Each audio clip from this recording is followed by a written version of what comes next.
If you were born in the late 80s like I was, you will definitely remember things like Blockbuster Video, MTV, Vanilla Ice. Even though this series originally debuted as a comic book in 1983, the series hit an all-time high with its 1987 animated series debut. There is a 100% chance that either you or someone you know was swept up in what we call Turtle Mania between 1989 and 1991. That's right, today we are talking about...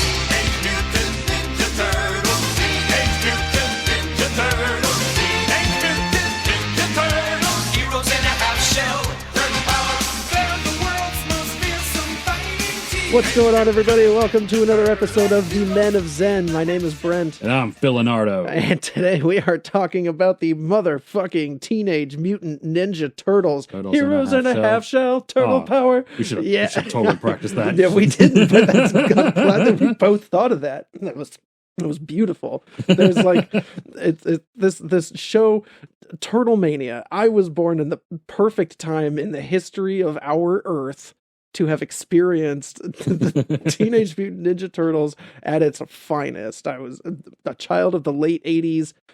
I had my mom when I was like 4, maybe 5. I had her recording this shit while I was at school on VHS. Oh boy. So that I could come home and watch it. You fucking nerd. Dude, I was obsessed. And I feel like Teenage Mutant Ninja Turtles is one of those things, like, I know you haven't been around like young children, but even like in terms of like raising them, but kids today, they go through certain phases, and it's the same with every child. If you're a boy, I almost 100% guarantee, even now in today's age, at some point they go through a Lego phase, a Teenage Mutant Ninja Turtles phase, a Power Rangers phase. Ooh. And then there's a Pokemon phase? No, not Pokemon, unfortunately. Some kids do, but these are like almost all guarantees. Like you like Spider-Man, Teenage Mutant Ninja Turtles, not necessarily all at the same time, but it's just they're good stepping on points that some kids are like, this is really appealing to me. Like these cool badass ninjas. This speaks to me. Yeah, I don't know. I don't know how, dude, I love being a turtle. I like turtles. I like turtles. Jesus Christ. Dude, the Teenage Mutant Ninja fucking Turtles, the multimedia franchise known as TMNT, was created by comic book artists Kevin Eastman and Peter Laird. The animated series was such a smash hit that it literally on everything. It was on lunchboxes, backpacks, t-shirts, toothbrushes, socks, cereal boxes, sunglasses, hats, pizza, underwear, fucking everything, like silverware, like little kids' plastic spoons. I mean, the stupid shit that people needed in the 90s, it was on it. I mean, toys. I mean, how do you forget toys? Like all the weapons. Well, toys are a given. This is the shit that you're like just going shopping for. I'm surprised there was like Ninja Turtle like Bubble Bath, and it was just it was franchised out to. This show was whored out to all of America. Every single fucking commodity you could buy, there was a Turtles version of it. I guarantee it. Oh yeah. Now, did you ever collect Turtles toys? So I'm going to be real honest with you. I was not a fan of the Ninja Turtles growing up. See? Now here's the thing. Me saying that does not mean that I don't like them. I think they're cool. I have watched, I've watched a bit of the animated series. I've watched the movies. I've played, the games. The arcade brawler, one of my all-time favorites. That's one of the best fucking games. And we have one at one of our local game bars here. Yep. And we play that. My girlfriend and I played that last time we went out, and that's just always a fun time. Yep. I love the idea of Teenage Mutant Ninja Turtles, but I think I was born a couple of years past that time. I was born in 1991. Yep. So when I was a young kid, Power Rangers was my thing. So you got right into Power Rangers because I went through, because I'm a few years younger, so I went through the Turtle Mania craze. But then by the time I was old enough, Power Rangers was there, and I was like, hell yes. And I was on board like Gen 1. I was fucking hooked come like kindergarten, first grade. Dude, there was a guy at our local the card tournament I went to today. There was someone in that building that had the ringtone of the Power Rangers communicator noise. Oh yeah, and it kept going off, and I'm like, I was looking at him like, where? Show yourself. Yeah, that's amazing. Zordon, you need me. You need me. You need this drill. Dude, the Turtles, we have Leonardo, who's the leader of this group, the swordsman, Raphael, the red masked turtle, anthropomorphic fucking gangly things these creatures are. They look like people, but they're not people, they're turtles. He's the red one. Ninja Turtles. Teenage Ninja Turtles. Donatello, the purple one. He's the smart guy. He can make fucking machines and shit. He's real smart at math for some reason. And Michelangelo, the orange masked one, who has nunchucks. He's the party dude. He's the one who always has the quirky, fun lines of stupid shit to say. Cowabunga! Dude, fucking Michelangelo. Who was your favorite? Michelangelo was my favorite. Ooh, Leonardo. 100%. Growing up, Leonardo was my absolute favorite. I love blue as a color, and I love just that he wielded two katanas. You do. Yeah, I know. Yeah. We talked about this before. And then growing up, my brother Mikey, which is funny, you would think he would like Michelangelo. No, he liked Raphael. Yeah, he liked the bigger, like kind of like more badass of the four. That was totally his thing. Dude, so I I didn't walk there, but I was in Walmart walking around doing some grocery shopping earlier today, actually. And I said, before we record this, I just want to see, what does the toy aisle look like? And they do. I mean, they still have Turtles toys, but you know what is there right now were these collectible ones that I had from the 90s. They have them in like the same packaging. They're doing like this resurgence of like the nostalgic stuff. I was so tempted to be like, oh, like I just remember it was the Turtles, and the cool thing was back then was that the shell opened up like a door hinge, and you could store like their weapons and shit inside. So you had little plastic nunchucks and throwing they've stars. Evolved in such crazy ways. Yeah, like so imagine in the show they just get on all fours, their back opens up, and weapons shoot out. I had the Michelangelo one. I remember it so much. I was like, man, like the toy, it was right there. Me at 35 was like, there it is. And I'm like, I'm like, I can imagine myself holding it. I'm like, I know exactly what that feels like to open up that shell. There's a satisfying little like plastic click that you're like, it kind of pops open and you're like, there it is. And all of his weapons are fucking in there. Dude, it was dope. And then there were these other ones that had all these stupid faces. faces. They looked like they were deranged and on meth, but they were holding something on their chest that was supposed to look like a pizza box or something, but you can load their bodies up with these little plastic discs that have pizza like stickers on them. Yeah. And you would click like one of their arms or legs and it shoots pizza. I remember those type of toys. Yeah. They had all of them there. Each variety of toy between those two.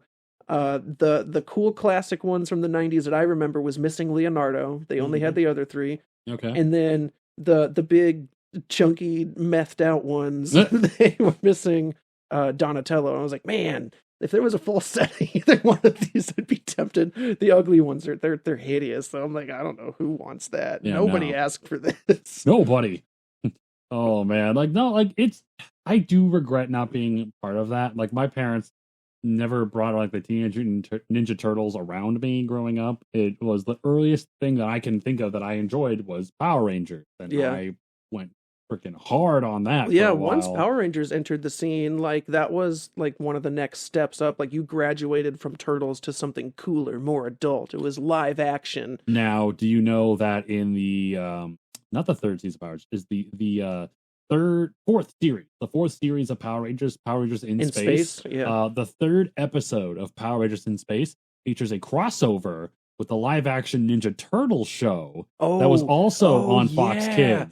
The one with the fifth female turtle? Yeah, the fifth one. Yes. Where her name was like Venus. Yeah. She wasn't named after a famous painter. But like the story is in that episode is that Astronema, the main villain, decides like, she's having a hard time beating the Power Rangers, so she brings in another fighting team to stop them. So she hypnotizes the Ninja Turtles to like pretend to be their friends, and then they end up fighting each other and then end up teaming up afterwards. Wow. And that in history is one of the only times that actually it is the only time that in Power Rangers they ever had a crossover. It is the last time they had a crossover with another live action superhero show. Because in Mighty Morphin they had a crossover with Q, some like bug fighting, like some it was like a Power Rangers show, but like their costumes were based off bugs, not Beetleborg. No. Kamen Rider. Yeah, Kamen Rider. Yeah. Yep. There was a crossover with that in Mighty Morphin a long time ago. But yeah, this is the last time they did a crossover like this for Power Rangers. And that's such a cool thing because the Ninja Turtles were like, oh, the Power Rangers, what are you talking about? Those are comic book characters, duh. And so they thought they were fake. The Power Rangers were like, wait, the Turtles are real? I thought they were comic book characters. Right? So like that's a super cool. That's amazing. It's a little fun fact for you if you ever grew up watching Power Rangers. To figure that. I'm gonna have to try to find that and watch that. That sounds cool. My girlfriend actually brought that to my attention when I told her we were doing the Ninja Turtles episode. Oh no shit! And I'm just like, yeah, now we have to find it because even she wants to watch it. That's amazing. Those turtles in the live action. Oh my god, they always look like they were stoned off their asses. Yeah.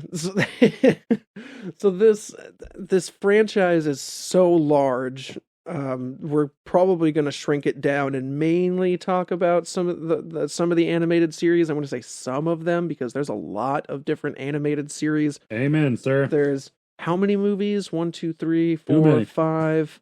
A sixth one is that because how many Turtles movies were there of the new Turtles? Is there like 2 the Michael or 3? Bay or yeah? Oh my god, there was 2. There was 2 because the second one killed it. Okay.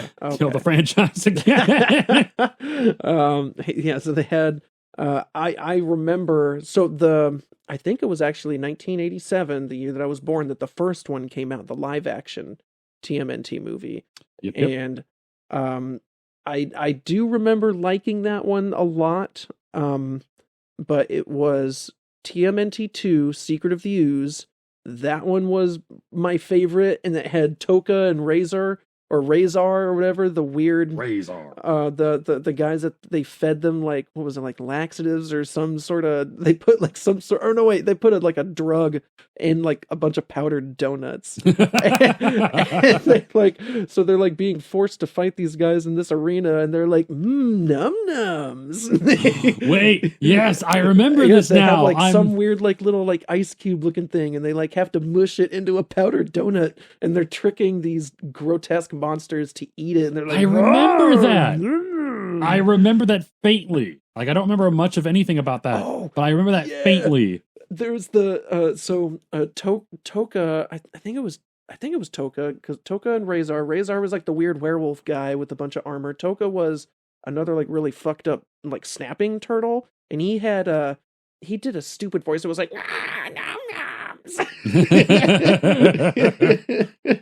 oh my god, I haven't thought about that in years. Wasn't that the one like the really like badass live action Shredder? Yes. Like he was actually intimidating as fuck. Yeah. Dude, so TMNT 3, Turtles in Time. Mm-hmm.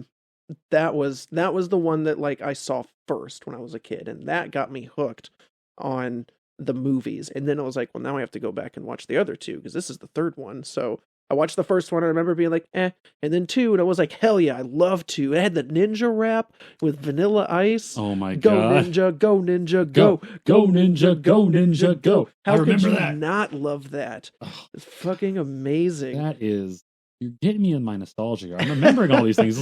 It's like my mind subconsciously just push them to the back of my head, and now they're all coming to the forefront. Like I remember this. Yeah, dude. TMNT 3, they go into like feudal Japan, and they have this like magic lantern on like a pole, and they all like grab hold of this lantern, and when it lights up it takes them back in time, but the lantern, like something, I think the lantern breaks, and they need to find either a way to fix it or another one because they're just trapped in the past. Yep. So that's that movie, is them trying to figure out how to get back home. But in the meantime, there's like Japanese feudal warlord Shredder version that they have to fight while they're there. Oh my god, fucking awesome. Dude, Ninja Turtles have had a lot of crossovers with other heroes before. Like I said, like they did have the live action Power Rangers, and in the comic books, they actually had another crossover with Power Rangers where the Rangers, for some reason, gave them their morphers. So the Turtles actually got to use the morphers. Yeah, Leonardo got blue, Raphael got red, Mikey got yellow, Donatello got black, and then Kimberly got pink. But Casey, April or sorry, I'm sorry, not Kimberly. April. Yeah, April got the Pink Ranger. Yeah. While the actual Rangers got trained in ninja art, so they actually got like ninja outfits. Cool. But Shredder got the Green Ranger morpher, so he was able to become the Green Ranger Shredder. Oh my god! And it looked sick. And then there was another recent crossover where they once again loaned the Turtles their morphers. But then when they got them back, I could be wrong about all this. This is from what I read and what I've seen. They would transform and they would try to morph, but they would morph into mutant dinosaur versions of themselves. Oh, cool. So Jason would turn into the Red Ranger, but he'd be like half Tyrannosaurus at this point. Oh, weird. Yeah, it's like the Turtles' mutant DNA mixed with their morphers. I believe that's how it was. Please let me know if I'm wrong. But it's super cool. The Ninja Turtles have also worked with Batman. There was an animated movie, Batman and the Ninja Turtles, where the Foot Clan decides to invade Gotham, and there's actually a fight scene between Batman and Shredder. I did watch that. Because Batman kicks the asses of all four of the Turtles, like, repeatedly. That's on HBO, I think. Yep, and he actually has a one-on-one fight with Shredder, which was sick. Yep, dude, fucking amazing. One of the things you recommended that I watch, and I did watch it, is the newer Netflix Teenage Mutant Ninja Turtles. Dude, fucking fun. It's still definitely a kids show, but it is trying to appeal to a somewhat older audience with this more anime. I don't know if bombastic is the right word, but just everything is really exaggerated and over the top. The turtles all actually look different. Like normally in most of these shows, the turtles almost always look identical. You just could swap their masks around and be like, oh, who's who? Mm-hmm. There's a handful of the different series where they actually do look quite a bit different from each other. This is one of them where Donatello is like really thin, has I think he wears like goggles on his head instead of just the mask. Yep. Raphael's like much bigger, fucking huge. Yeah, he's the beefy jacked. boy. Leonardo's a little like not as thin as Donatello, but like he's definitely more like lean built. Yep. Yeah. I can't remember how Mikey looked. Mikey was kind of like was like the teenage. He was like I would say the young teenager kid, right? Just kind of lanky, awkward. Yeah. But he still wants to like be cool and fun and have all the parties. But they're talking about more relevant things, right? Like their timeline is more current world in terms of like the technology they have access to, things like that. Really fun show. And the final fight scene is so anime. Oh my god, that's badass. They copied so many things from Naruto. You cannot convince me otherwise. Yes. I watched it. I sent you the TikTok video of like the final fight scene, and they threw Naruto fight music over it, and it just matched perfectly. We'll try to share that or see if we can duet that on TikTok and put that up there for people to see. It's so good. That would be so fucking cool. And one of the characters that we haven't talked about, so we have obviously the four turtles and April O'Neil, who is a news reporter. I don't remember what her station was. Was it like Channel 2 news reporter or whatever her like news station was? Don't remember. Her original outfit was just that all yellow, like one piece suit sort of thing. It was almost like a workman's suit and an electrical, like if you worked for an electric company or a cable company. She just wore it was all yellow. I'm like, that's weird. She's so bright. A news reporter, I guess, but sure, one piece yellow suit. I mean, like she stuck out always. She always wore the all yellow suit with like, the big fluffy red hair. You know, it was her look. You could immediately look at her and it was iconic. Yep. People would look at her and be like, oh, that's April O'Neil. Yeah. That's why I don't get the whole like live action April O'Neil that was for the new Ninja Turtles. It was just Megan Fox.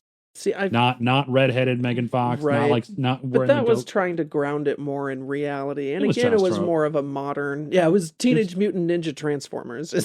Well, yeah, but it's like they literally threw her in there to be like, hey, this will get guys to come to the movie. It worked. I mean, I saw it regardless. I wouldn't have cared if it was her or not. I would have seen it, but it wasn't a bad bonus. Oh man, I don't know. But hey, you know what? Brent, can you tell us a little bit about Casey Jones? Yeah. He's the guy we haven't talked about a whole lot here. So Casey, he's like this outsider vigilante that showed up in the comic books. They just wanted a guy that was kind of just a badass psychic. That was the only thing they had in mind, was they're like, he needs to be like a badass, but an appropriate one, right, for this. Just carries around a golf bag full of like things to beat people up. Right. He wore the goalie mask, like it was a goalie mask that really resembled a skull. Well, like Mike Myers, the Similar, horror thing. Yeah, like that was kind of the vibe. They're like, he's like supposed to be scary, but he's the anti-hero kind of guy of the Turtles. And the original animated 1987 series, Casey Jones, or his full name, Arnold Bernard Casey Jones. So he was only in 5 episodes. The 5 episodes that we have are in Outlaw Hero, Corporate Raiders from Dimension X, Leonardo Cuts Loose, Night of the Rogues, and Cyber Turtles. And that was it. That's insane. Like how popular he was, and he was only in a couple episodes. Yeah. So I almost think it was something where he was really introduced into the animated franchise and not like really stuck around, and maybe until later they're like, people really liked that guy, and they brought him into the third Teenage Mutant Ninja Turtles live action movie. Yep. Casey Jones was there. I'm pretty sure he's in almost all newer renditions of the TMNT show in some way, shape, or form. He's become this iconic hockey wielding vigilante sidekick. Right, like all he does, like I said, is just he carries around a golf bag full of like he puts like tennis rackets, baseball bats, gym equipment. He just grabs that and like beats someone up with it until it breaks or bends. He throws it away, pulls out another blunt instrument to like deal a good blow to the side of your skull. Fucking amazing. The comic book authors Kevin Eastman and Peter Laird met in Massachusetts and began working on illustrations together. In 1983, Laird invited Eastman to move in with him in Dover, New Hampshire. That November, Eastman drew a masked turtle standing on its hind legs, armed with nunchucks. Laird added the words "Teenage Mutant," and the concept parodied several elements popular in the superhero comics of the time. The teenagers of the New Teen Titans, the mutants of Uncanny X-Men, and the ninjas of Daredevil, combined with the comic tradition of funny animals such as Howard the Duck. And that's like really where we get this idea from. It was just this amalgamation of them being like, we can create something cool, and they're just trying to draw inspiration from other things that are out there to come up with this. So they had an idea in mind of, we're going to create something. Right. What comes out of our brains. Right. Is really what the thing is here. The debut of the Teenage Mutant Ninja Turtles, created by Eastman and Laird, took place in May 1984 during a comic book convention at the Sheraton Hotel, located in Portsmouth, New Hampshire. Mirage Studios, their own company, published the comic in a large magazine-style format that utilized black and white illustrations on inexpensive newsprint. Using money from a tax refund and a loan from Eastman's uncle, they printed copies of the first issue, Teenage Mutant Ninja Turtles, and advertised it in a Comics Buyer's Guide magazine. The print run was limited to 3,000 copies. This attracted the interest of comic distributors, and all 3,000 copies were sold in a few weeks. Sales of further issues continued to climb. In 1987, Eastman and Laird licensed Turtles to Playmates Toys. And between 1988 and 1997, Playmates produced Turtles toys, including about 400 figures and dozens of vehicles and playsets. About US 1.1 billion of Turtles toys were sold in just 4 years. Holy shit. Right? Making them the third best-selling toy figures ever at the time, behind G.I. Joe and Star Wars. It still baffles me how popular G.I. Joe was. Yeah. When, like, I don't know, like, that many people that ever liked it. I feel like everyone had one kid that they knew that collected G.I. Joes. And then we feel sorry for that kid because he didn't collect Ninja Turtles or Power Rangers no, toys. They did, but like the G.I. Joe's fans, so those toys were so much more affordable than other action figures. They were really small. They were like almost even half the size of typical like kids action figures. And they were held together. Their waist and their lower body was held together by a rubber band. Oh, geez, really? Yes. So you could actually like kind of pull them apart and stretch them, and their hips would like socket into their torso. But that's how they were able to like bend and move in all directions, because it was just holding tightly together with this band. Good job punching. That was thanks. I do it a lot. It's like right in the way. I need it here, but it's like right in the way. So hey guys, just letting you know, if I'm ever stuttering or slurring my words today, I'm just gonna let you know. I've been drinking. He's on that sauce. Oh no, my girlfriend made me a mule, so I'm just like, okay, I'll drink. I'll drink and talk with the Teenage Mutant Ninja Turtles. Yeah, dude. So when I was 4 years old, I specifically remember this. I'm personally not very religious, but I specifically remembering asking God for Christmas to get me the Donatello TMNT. It was a blimp. It was literally a blimp, or like a dirigible. Okay. But like it came with a Donatello. I wanted it so fucking bad. Like I was like peeing my pants with anxiety, like trying to get this fucking toy. Like, dear God, now please get this for me from Santa. I wanted wanted this so bad. Did you get it? I did not. That was that was the most disappointing. At 4, I was like, oh, like that's literally like the only thing I wanted in the world was that Donatello blimp. And that's when you dropped religion. Thanks for letting me down, God. Fuck you, I guess. You had one job. The easiest way to convince this man. All you had to do was get me a plastic blimp, and you couldn't even do that. No, instead what he gave you is a crippling back problem. Thanks, ass. Oh man, fucking ridiculous. I wanted it so bad. Bad. But influenced by the success of He-Man, G.I. Joe, and Transformers, which had promoted toy lines with animated series, Playmates worked at the animation studio Murakami Wolf Swenson, that's a crazy name, to produce the first Turtles animated series, which premiered in 1987 and ran for almost a decade. It introduced Turtles elements such as their color-coded masks, catchphrases, love a pizza, and distinct personalities. To make it acceptable to parents and television networks, the series had a lighter tone than the comic, with no expletives, less violence, and less threatening villains. Lame. In the United Kingdom and some other European regions, the franchise was renamed Teenage Mutant Hero Turtles for the connotation of the word ninja. Mm-hmm. They thought that was even too violent. And damn. Like, it's awesome to go back and look at the original comic books because of how much darker themed they are. And like when you mentioned that they have that in the first animated series they all got different colored masks, in the comic books they all wore red. Oh. Yeah, they did not have different colors. They were all red. Most of the comic books, I believe, were all black and white. They didn't have color. Right. So the only thing that you would ever see of color was the red of their masks. That's so crazy. And how would blood. you have been able to know that?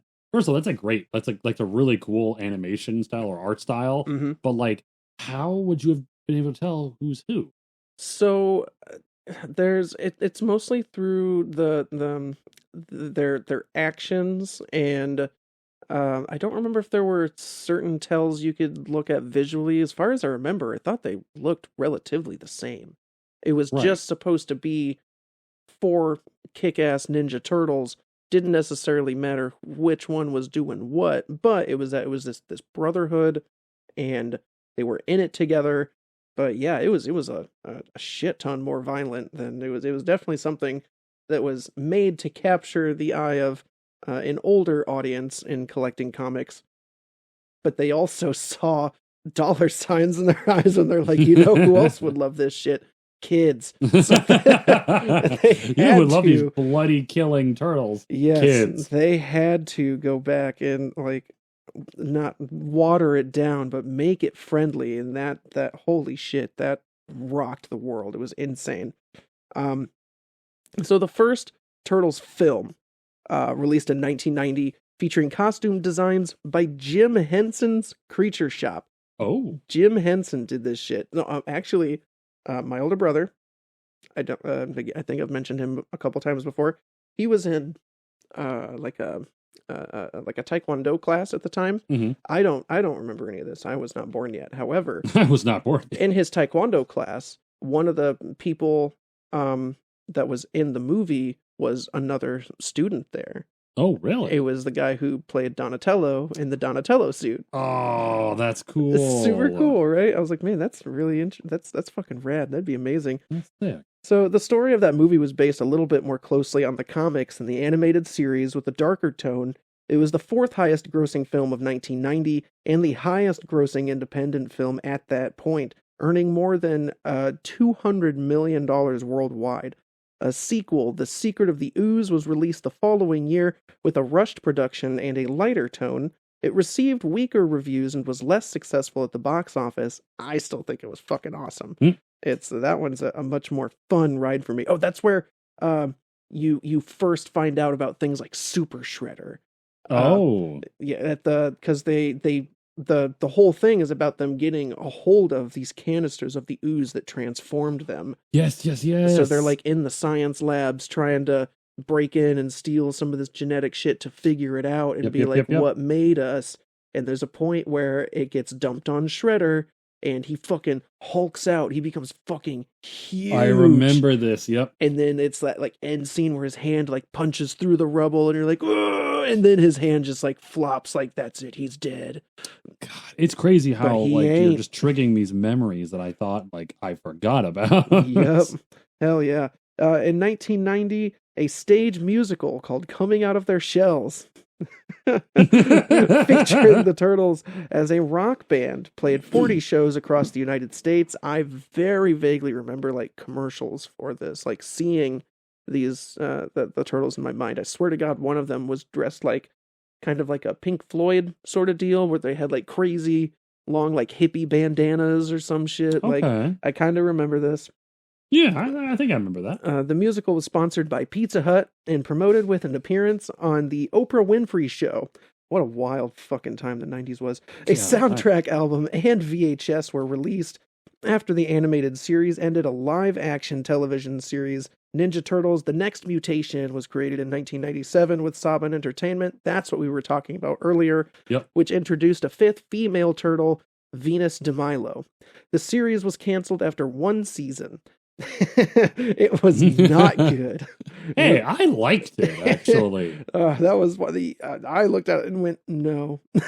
Like there was no such thing. That's the show that got that meme, like the GIF of like the turtle with like the really like weird face and the bright eyes. Is like Cowabunga it is then. Yes, yeah, it is. That's true. Yeah, like that series introduced the idea of magic and like space-time manipulation into the world of Ninja Turtles, and that was kind of one of the earlier, I think, things where Turtles was like, let's just go fucking nuts. We can do whatever the fuck we want to do. I mean, yeah, it's Turtles. That sounds awesome. Like, I don't understand why people didn't like the show. I liked it. I think a lot of it, honestly, was too focused on Venus, and like that one is weird. Like, I watched that a little bit of her, like, and I'm just like, this is just not odd. Like, why does she have okay, for lack of a better word, why does she have turtle titties? Yeah, like her shell, her shell that covers her stomach has the slot, has like the bumps, the ridges. She's supposed to be more feminine to differentiate from the boy turtles. I just hated that they introduced a girl. Like, to me, it was kind of like what they're doing with comic books and movies now, where they're like, girls need included. Better put one in there somewhere. And they just shoehorn one in. They're like, there, see, fixed. I'm like, that doesn't fix anything. Now it's just awkward, and she's this weird fifth wheel. Yeah, I don't know where she came from, because the four of them obviously grew up together, but we're supposed to expect a fifth one was around somewhere, or a fifth one, because she's younger than the others too. Yes, the story with that was, I feel like she was from, I think it was supposed to be she was from a different time, either the future or another dimension. Oh. She was not from the same world somehow. And that's how some of the weird magic mystique, because I'm pretty sure she could do magic shit, I think, actually. Because her trainer, was it still supposed to be Master Splinter? It was fucking weird. I don't remember. Fucking strange. I did not care. The series was canceled after one season. Laird later said it was only licensed turtle project that he truly regrets. That's in lame. Quotes. He truly regretted that show. And, I don't blame him. I think we are going to take a really quick break. We're right about the halfway point here, and we got a fuckload of other information to talk about. So blaze through this. It wouldn't surprise me if honestly we didn't even make it halfway, and then we're just going to be we'll finish this the next episode. All right, guys, hang on with us here for a second. We got a couple ads, and we will be right back.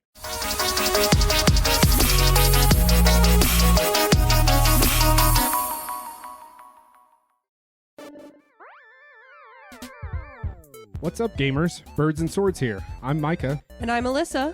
As part of the Barn Media Group, we bring you anything and everything from the world of video games. Are we experts? No.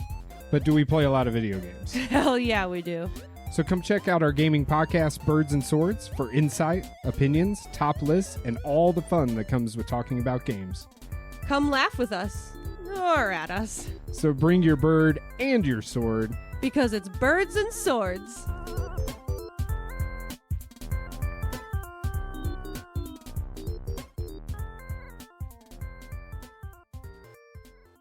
Thank you to BetterHelp for sponsoring this episode.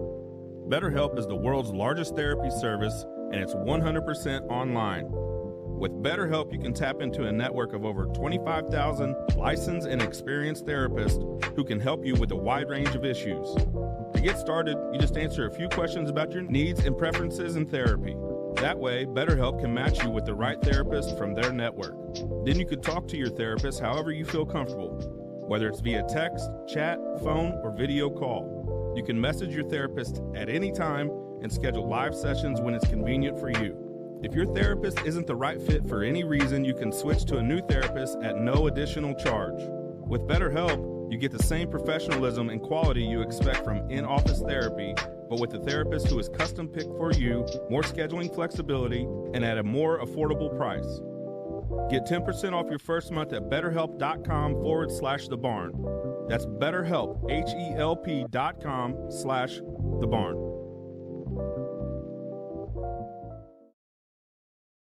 All right, we are going to talk about the Ninja Turtles video games. Yes! There are so many good ones. In fact, I have right behind me on the Nintendo Switch the Cowabunga collection. Yep. Filled with all those old school beat-em-ups. I do have the Cowabunga collection. I bought digitally Shredder's Revenge, but it was so good. I'm considering buying it a second time just to have that one physically, because that's fucking awesome. You kind of getting that physical itch that I get? It's not so much even the physical itch, it's just that's a cool collectible. Yeah.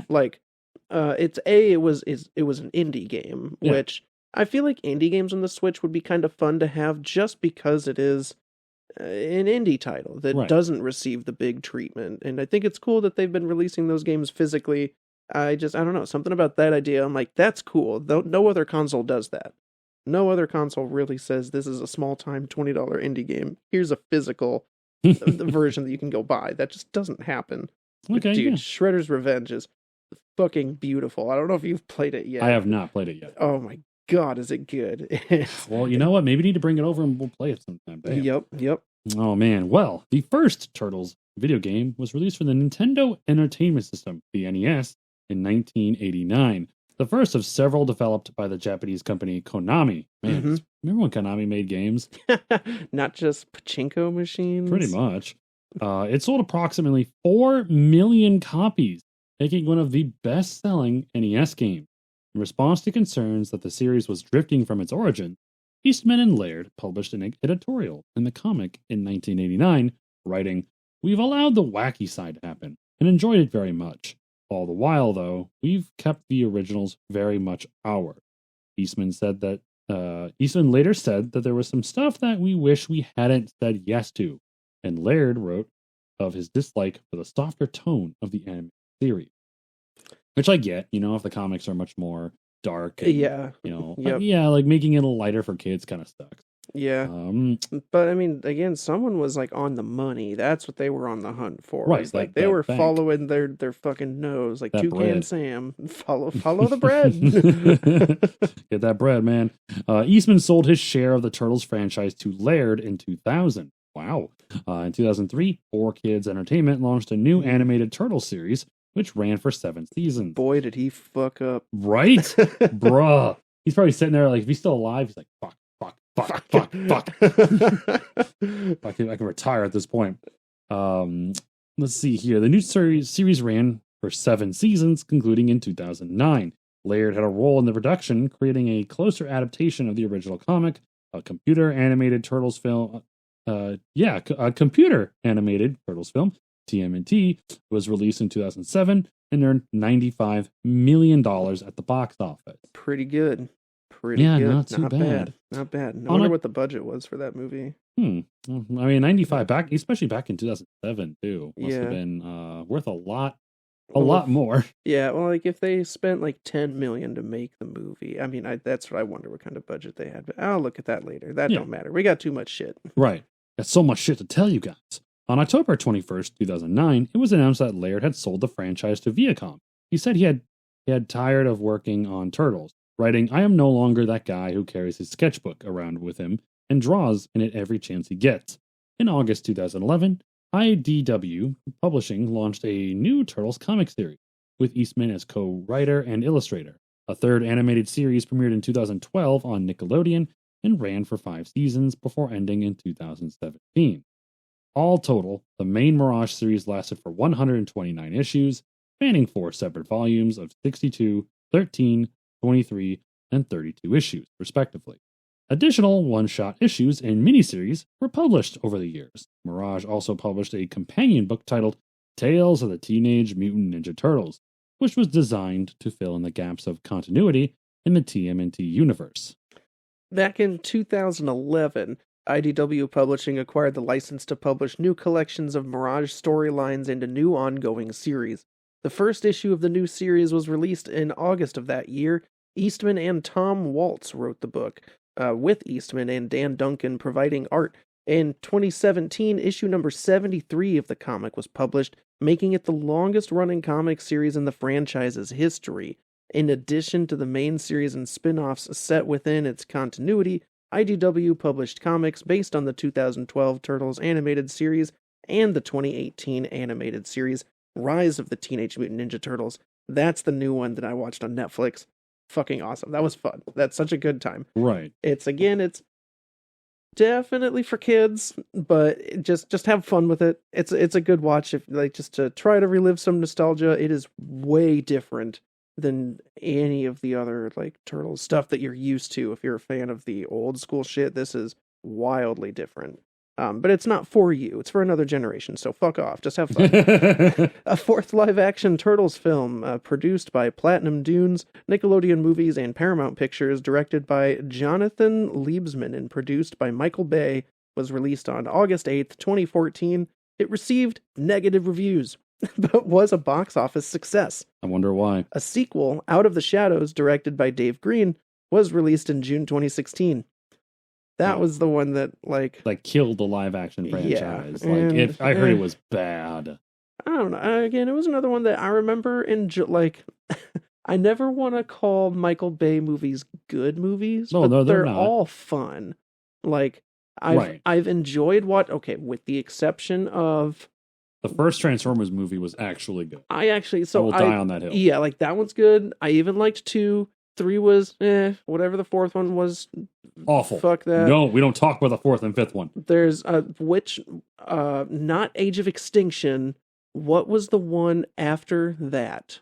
Knights of yes. Yeah, fucking the worst. It was genuinely a bad movie. Oh my God, was it something Knights or Knights of something? Horrible. Yeah, it killed the franchise. They literally set up a 6th movie to feature Unicron in it. Yep. And then they're like, nah, we're actually just going to reboot the entire Something franchise. about fucking Merlin's staff was a transformer way back in the days. Oh of no, it wasn't. The staff was a transformer. It was Cybertron technology.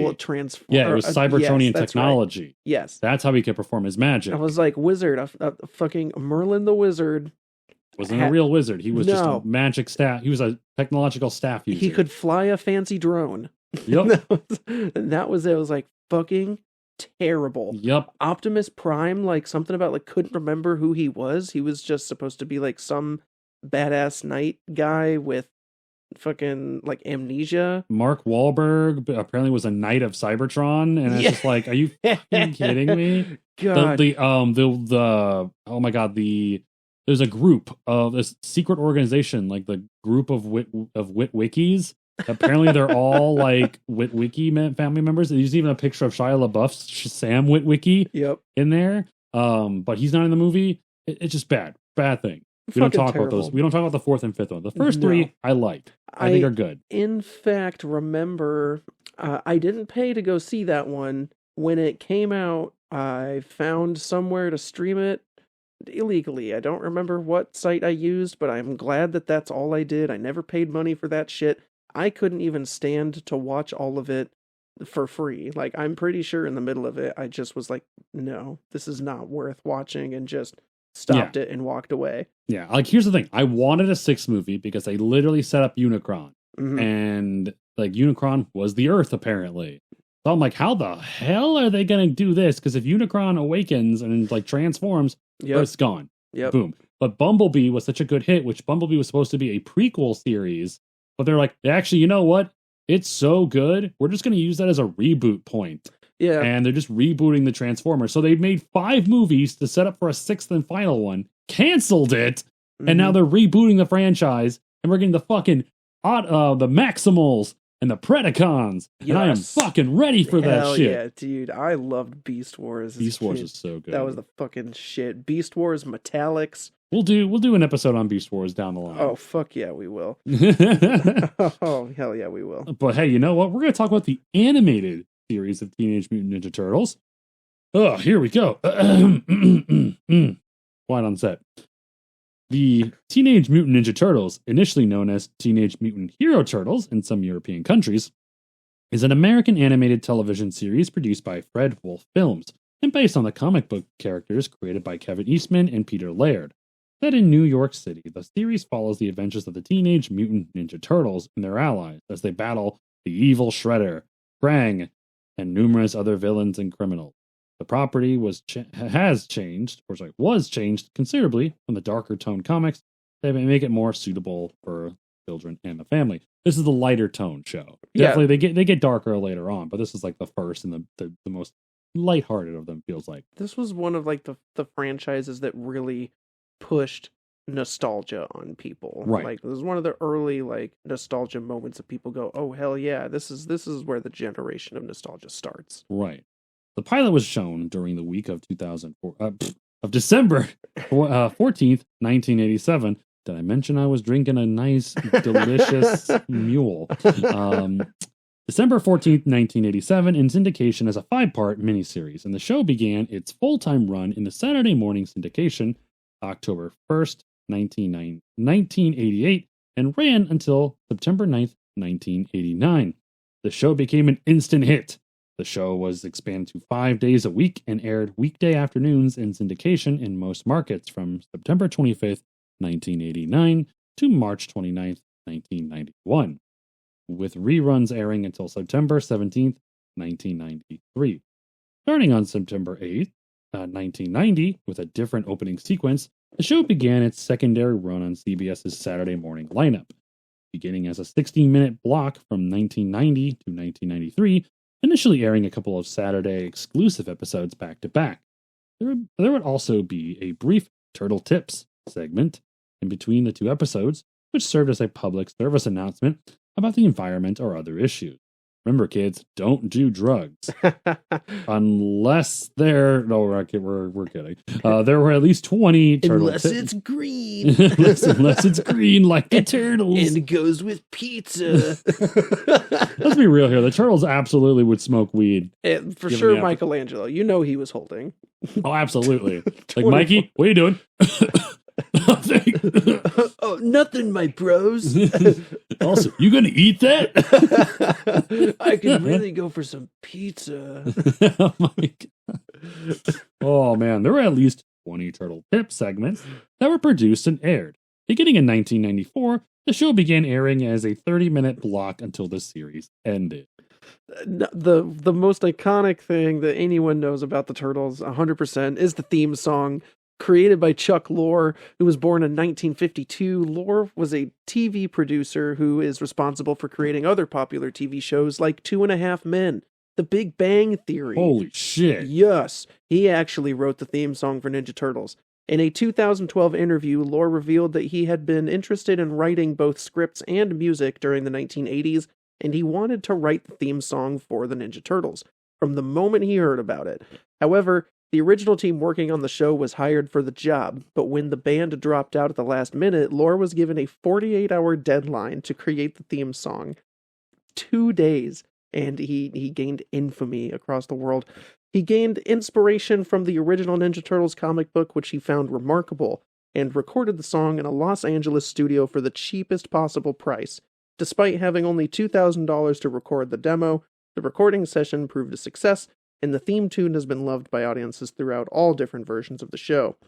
Although the last episode broadcast on CBS on November 2nd of 1996, reruns of seasons 8 and 9 and 10 continued to air until August 30th, 1997. Episodes from seasons 1 through 7 were rerun on the USA Network's USA Cartoon Express from September 13th, 1993 to September 15th, 1996. Fred Wolf Films owners had the rights to the show, having licensed the series to Lionsgate Home Entertainment, who had been responsible for the DVD and retail streaming releases. The series ran until November 2nd, 1996, when it aired its final episode. The show was the first television appearance of the TMNT and helped launch the characters into mainstream popularity, become one of the most popular animated series in television history. Action figures, breakfast cereals, plush toys, and other merchandise featured the characters appeared on the market during the late 1980s and early 1990s and became top sellers worldwide. By 1990, the series was being shown daily on more than 125 different television stations. Damn. They were cancer. No, cancer's bad, Brent. It is, but they were spreading, and you couldn't stop it. Jesus Christ. But you know what? That wasn't the only animated series. There was a second, The Rebirth. For there was another. The second animated series in the Teenage Mutant Ninja Turtles series was developed by producer Lloyd Goldfine, who had also known the Teenage Mutant Ninja Turtles since the original Mirage Studios comics, and declared he loved the charm of the cartoon, but much preferred the idea of turtles raised to be ninja assassins, and when interested in using said plot while also being family friendly. You know what? Yeah, you do you, man. Mm-hmm. Once he heard 4 kids had an interest in the franchise, Goldfine suggested going straight to Mirage for guidance. And then he and other company representatives went to the company's headquarters in Northampton, Massachusetts.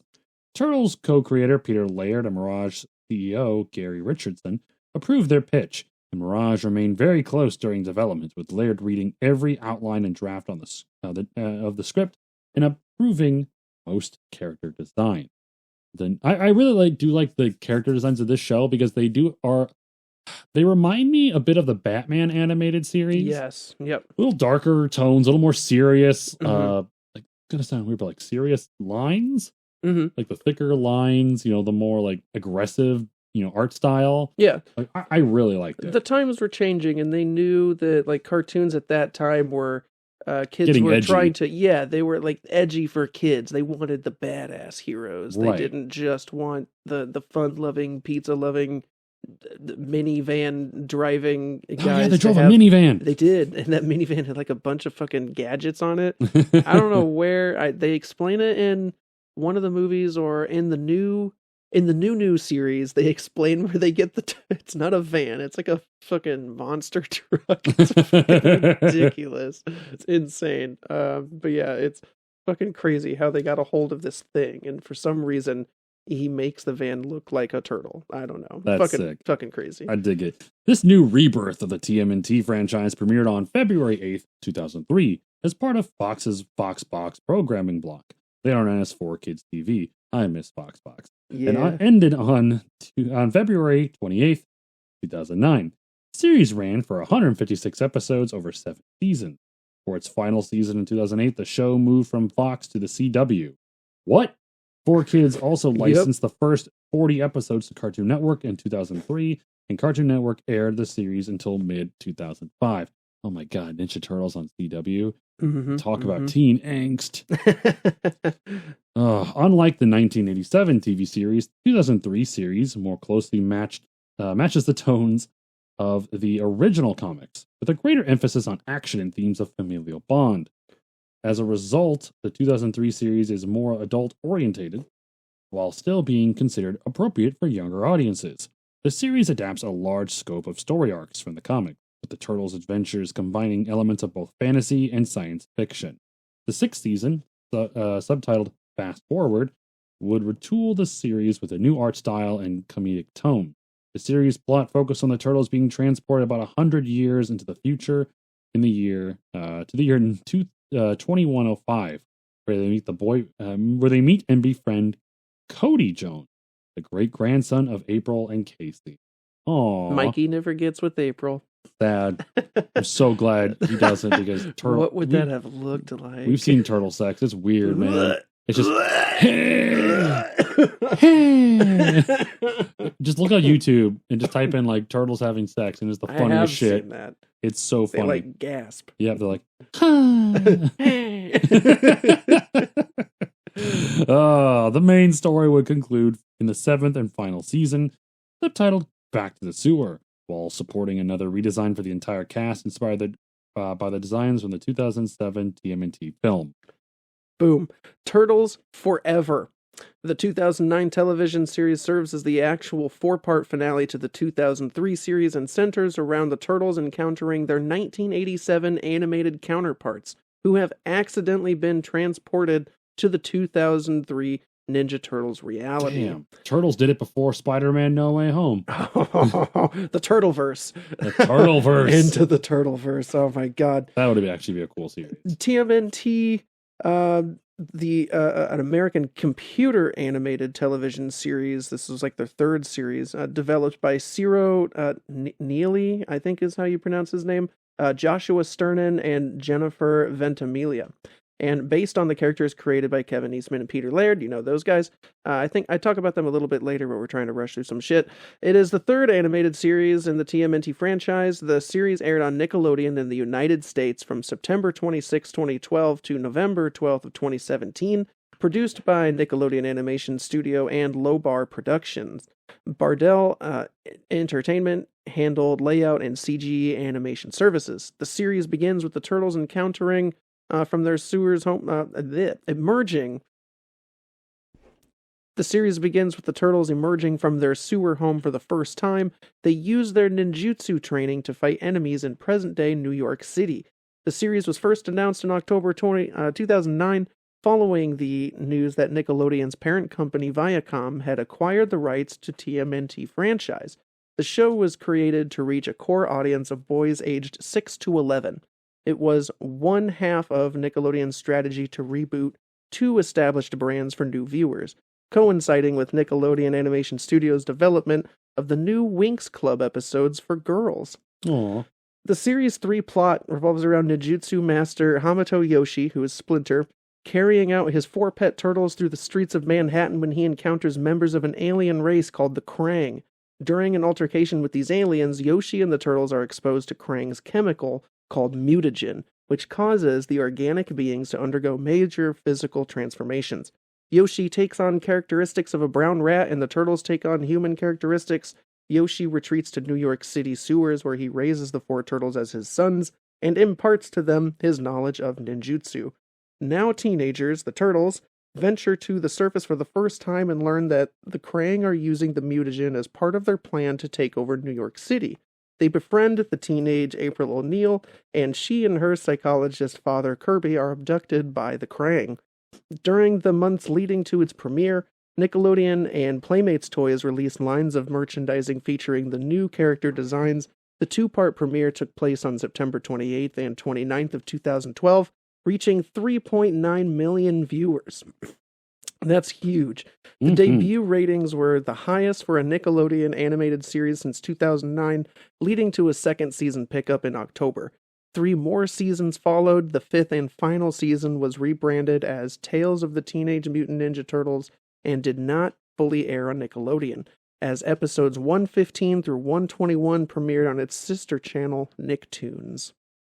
I don't know if I saw any of that. Yeah, I don't know. Like, I know I did watch a lot of stuff, obviously trying to research this show, about the origins of the Turtles. Sometimes that they're, like that one. That was actually one I do remember pretty vibrantly. Mm-hmm. The mutagen had them take on the characteristics of the last other, like, living being they had interactions with. Mm-hmm. Which I guess he had an interaction with a rat. And then obviously the Turtles had an interaction with him, which that's why they got the human characteristics. There's other origin stories for Splinter about how Splinter was actually not the legendary ninjutsu master. He was actually his pet rat. Yep. Who, I guess, learned and would watch him practice. And he picked up on a lot of these talents. So when he, for some reason, was able to, come in contact with the mutagen, he was able to, teach the Turtles what he had saw, which is really interesting. There's a lot of different origin stories with Hamato Yoshi and Splinter. Yep. Not Splinter. I'm sorry. Shredder. Shredder being former friends, and then Shredder betrayed him. There's a lot of really cool origin stories for these characters. I think in one of them, Splinter learns how to use ninjutsu from he finds like a book or like one of those like basically like taekwondo or ninjutsu for dummies sort of thing. My god. And he like teaches himself how to read, and that was like the only thing that he had to read. And he was like, he had this book and it was like his Bible, and he read it over and over and just got really familiar with doing the moves. And then that was cool. That was it. Man, that's so cool. There was a 4th series. The Rise of the Teenage Mutant Ninja Turtles is an American animated television series developed and executive produced by Andy Suriano and Ant Ward, and based on the characters created by, of course, Eastman and Laird. It is the 4th animated series in the TMNT franchise. The series premiered on Nickelodeon on July 20th, 2018, with premieres later moving to Nicktoons, which aired new episodes until August 7th, 2020. The series was announced by Nickelodeon on March 2nd, 2017, and was initially scheduled to run for at least 26 episodes. This reimagined series has the Turtles go on new adventures as they seek to unlock the mystical secrets of New York City and their own powers to save the world from evil. On July 27th, 2018, Nickelodeon renewed the series for a second season consisting of 26 episodes before the official debut of the first season. Partway into the production of this season, however, it was shortened to only 13 episodes. The final episode aired on August 7th, 2020. A feature film sequel was released on Netflix on August 5th, 2022, following the series finale. That's a really interesting series because the Turtles all have their weapons, but all of their weapons are imbued with magic. Oh, okay. And that's where like the crazy like Naruto fight scene comes in, where they're doing like the crazy whooshy lasers and shit. That's because they have then like mastered their new weapons. Okay, that makes sense. Something about, I don't 100% remember how it happens, but it's like they stumble into the lair of some bad guy who's like trying to take over the city, of course, by forcing mutations on different animals and experimenting on shit. But he also has like a bunch of crazy future high-tech shit. And in the middle of this fight, they're literally like, look, over there, a cabinet of weapons. And they like run over there. And each of them is like, I'll take these. There just happens to be weapons here. And then in the middle of like their fight in episode 1, they're like, whoa, my weapon did something crazy. How do I get it to do that again? And then they just find out that their weapons all have different magic powers. Oh, Donatello is the only one who doesn't. He's like, they're like, are you going to take that? And he goes, nah, I've got my own stuff, basically. And he's like, I'm going to make my own magic. What the hell? And he, so to keep up with the other turtles, it's his inventions and stuff that he does that are really like his whole shtick. So he doesn't have a magic weapon. He just has a bunch of high-tech gear.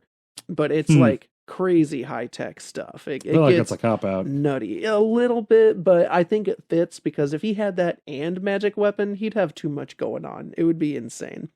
So real quick here, we got a little bit about Kevin Eastman. Kevin Brooks Eastman, born on May 30th, 1962, an American comic book artist and writer best known for TMNT, who was also formerly the editor and publisher of the magazine Heavy Metal. Eastman was born in Portland, Maine. He attended Westbrook High School in Westbrook, Maine, with comic book illustrator Steve Levine, I think is how you pronounce his name. Steve Levine. Steve Levine. He grew up as a comic book fan with Jack Kirby as his idol and Kamandi as his favorite title. Jack Kirby, I'm pretty sure, is one of the guys who handled Green Lantern. No, Silver Surfer. I'm pretty sure he was Silver Surfer. He's yeah. really Jack Kirby. known for Pretty sure he's like, he handles a lot of he Marvel does. things. Yeah, he does. In 1983, he worked as in a restaurant while he searched for publishers for his comics, where he met a waitress who was attending the University of Massachusetts in Amherst and followed her to Northampton, Massachusetts. While searching for a local underground newspaper to publish his work, he began a professional relationship with Peter Laird, who worked in a nearby at Dover, New Hampshire, and the two collaborated for a short time on various comic projects. In May 1984, Eastman and Laird self-published the first black and white issue of TMNT. The 40-page oversized comic had an initial print run of 3,275 copies and was largely funded by a $1,000 loan that Eastman's uncle Quentin gave them. I'm glad he was able to loan them that money. It was published by the duo's Mirage Studios, a name chosen because, as Eastman says, there wasn't an actual studio, only kitchen tables and couches with lap boards. By September of 1985, their first issue had received 3 additional printings.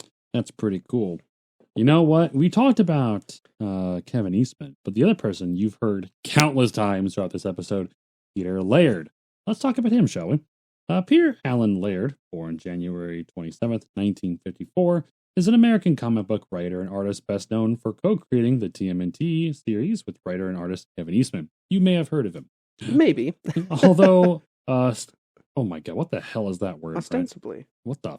No, you made that up. You've never heard the word ostensibly before? You made that up.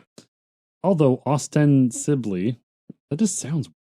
Overseeing the animated Turtles projects through Mirage, Laird had minimal hands-on involvement in the development of the original animated series, and even less with the Next Mutation series.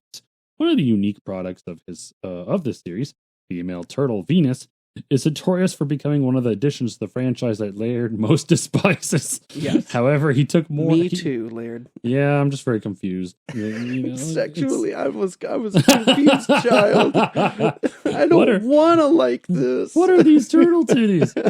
However, he took more active role in the next TMNT animated venture, acting as a consultant and working with the guy I consider the head writer, Lloyd Goldfine. In this role, he says, "From the get-go, I've been looking at everything from day one.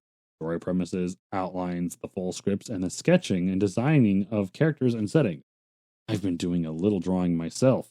Lots of suggestions. I've seen a few of the episodes, and it's neat to see a lot of stuff I've worked on."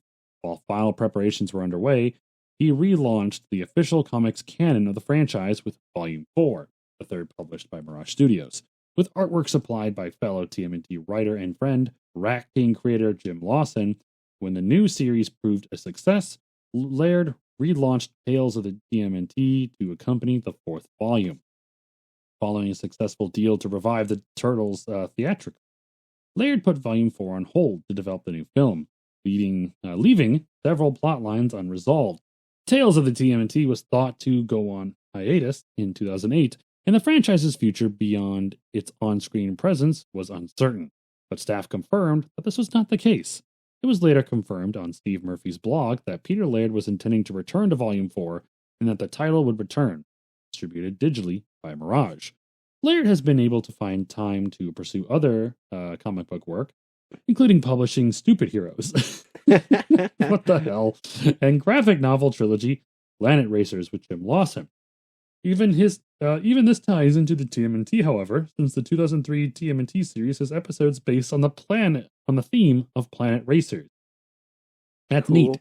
In 2019, issue 100 of IDW Publishing's Teenage Mutant Ninja Turtles comic series featured a teaser ad for an upcoming comic project called The Last Ronin, in which the prospect of a possible reunion and cooperation between Laird and Eastman was held out. The project was confirmed in April 2000, but was delayed by the COVID-19 pandemic and ultimately manifested in the fall of that year. I remember hearing about The Last Ronin, and people for the longest time, because the premise of The Last Ronin is 3 of the 4 turtles have died, and that one turtle remains, and he is seen carrying all 4 of their weapons. As he has decided to become like he wants revenge, essentially. That's badass. But for the longest time, we didn't know who it was because they had abandoned their original garb and instead were wearing, I believe, like a black band or something along those lines. So like we couldn't tell. Emo. Yeah, we couldn't tell who it was. And we do find out later who it is. I don't know if we want to tell that on here, if we have, or have you read it yourself, or do some. You can just Google search it real quick for The Last Ronin. Some stuff will come up. I'm sure as it gets advertised more before this comes out, you'll inevitably hear who the remaining turtle is. But it's really it's kind of interesting to find out that it's, you know, which one it is. I will say this: everyone's probably going to think that it's Raph because he's always the vengeful one. I will at least say this: it's not Raph. Spoilers, Brent. It's not Raph. But just if you want to find out, do a quick Google search. It looks fucking awesome. I'm super excited to get my hands on this later. I think it'll be fucking cool. It's a very dark themed series. Like, you think that the rest of them, like the whole series is like, this is for kids. Nah, Last Ronin ain't meant for kids. No. This is back to like original comic book shit. And I'm pretty sure there's actually an animated video on The Last Ronin too, because I've been seeing things pop up on my TikTok, which I know, this is how I know Google's listening. We talked about how we were doing the Teenage Mutant Ninja Turtles. Yep. I've been watching some of it on YouTube, and all of a sudden, now it's popping up on my TikTok. Yep. Like more stuff about it. So I'm like, don't get me wrong, it's really cool to see this, but I'm like, how did you know? Yeah. Something ties it all together, man. It's the Skynet. It's here and it's here to stay.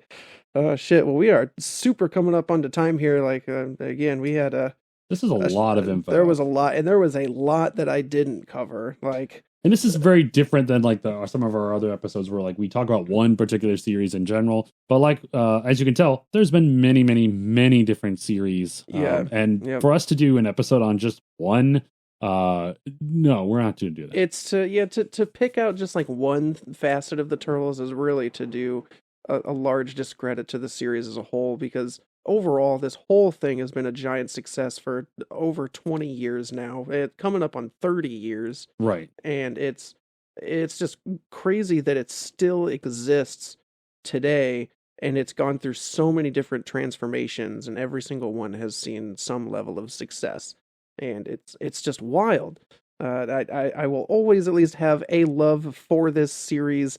I don't follow it as closely as I once did, but it's something that I will always go back to.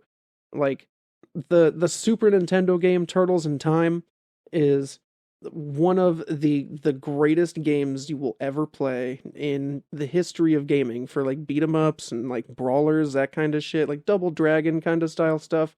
There's nothing more satisfying than taking a member of the Foot Clan and throwing them at the screen to like, it was so good. That game is so amazing. You've got to go play it. It's just fun. It's up to 4-player co-op. It's crazy. It's super fun. It was one of the arcade machines. That's like one of the arcade 1-ups that you can get. I really wanted that one for so long. It's too much. I can't afford that. But I got the space for it. I could definitely put it down there. Right. See, it's one of those things that, oh my God, like if we ever go to an arcade and we see the TMNT video game, like the beat 'em up, like we're just like, okay, we're playing a game. Guaranteed. It's just, even though it's a button masher to me, or especially my girlfriend, she's just like, she's just like spamming that button. You gotta time those attacks. That wrist is superhuman, I swear. Gotta time those attacks, because you can do I think it's if you dash or just pressing forward and then grab, or punch does a grab, and then you can like hit. I think you hit back right away to do like a back throw. Like grabbing and throwing enemies in that game is like infinitely safer. I did not know you could do that. Yeah. Well, that's how you beat Shredder when you go into like the Technodrome. Oh, you have to throw Foot Clan at the screen, because when you're fighting Shredder, it cuts third person to Shredder is the so it's like you're looking at Shredder from behind inside the cockpit, and he's like piloting the lasers to try to destroy you, and you are looking at your character through his windshield. Oh shit! Okay. Fighting the Foot Clan, and you deal damage to him by throwing Foot Clan at Shredder, aka the screen. That's cool. So you gotta get good at throwing. Since I played that crap. Yeah, you gotta get good at throwing the Foot Clan around in that to really like survive, because otherwise, just relying on fucking collecting pizza boxes and throwing fucking manhole covers and hitting fire hydrants, it only gets you so far. Yeah, because I'm pretty sure that's on here. Yeah, it is. On here. That package has something like 20. It's almost like 20 different versions of the game. 13 classic TMNT games. I got the Cowabunga collection in my hand. You should pick it up. You can get it on Switch. You can get it on Xbox, PS, the PlayStation console. It's hella cool.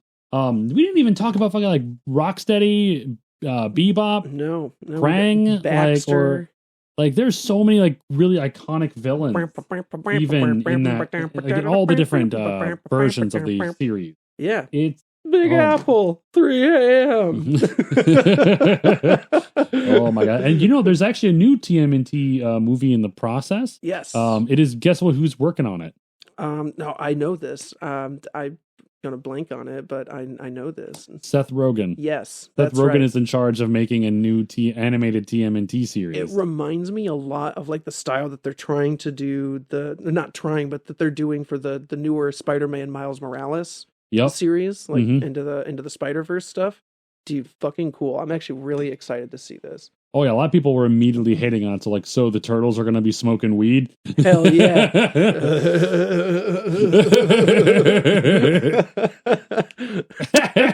I don't know. I'm trying too hard to do the Seth Rogen voice. I've been told I sound like Seth Rogen repeatedly. Let me know what you guys think. Practice his laugh, and you can just. It's pretty close. It's fucking amazing. You see my new movie I was Donkey Kong in the new Mario movie. Yeah. Dude, that movie was good. I liked that. That was a ton of fun. When Donkey Kong literally just did the Seth Rogen laugh, I lost my shit.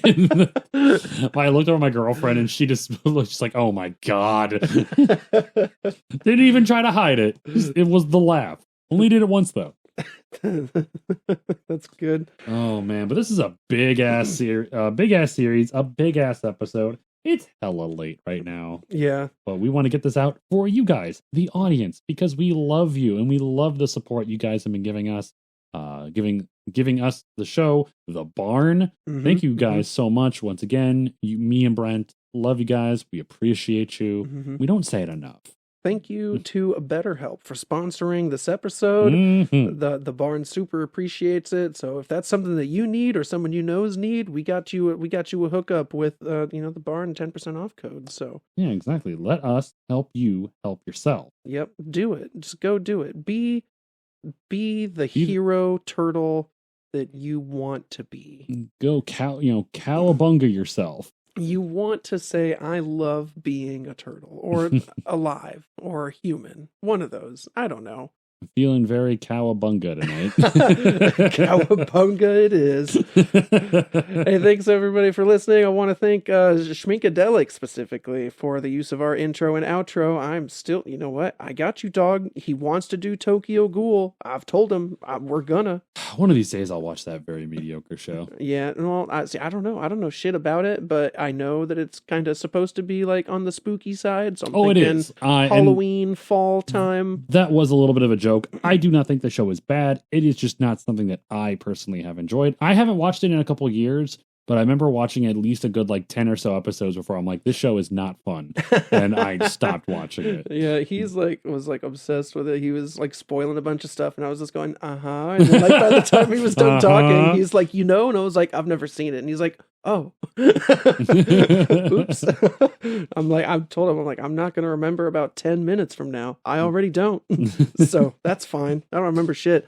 But hey, thanks everybody again for listening.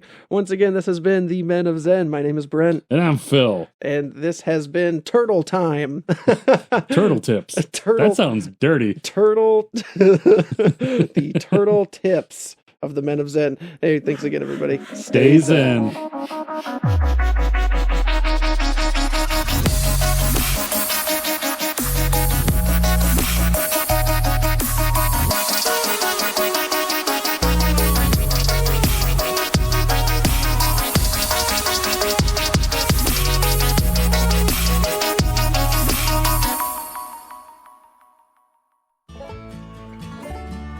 For more media entertainment podcasts like the one you just heard, check out The Barn. Anime, music, sports, and video games, The Barn has everything that you need.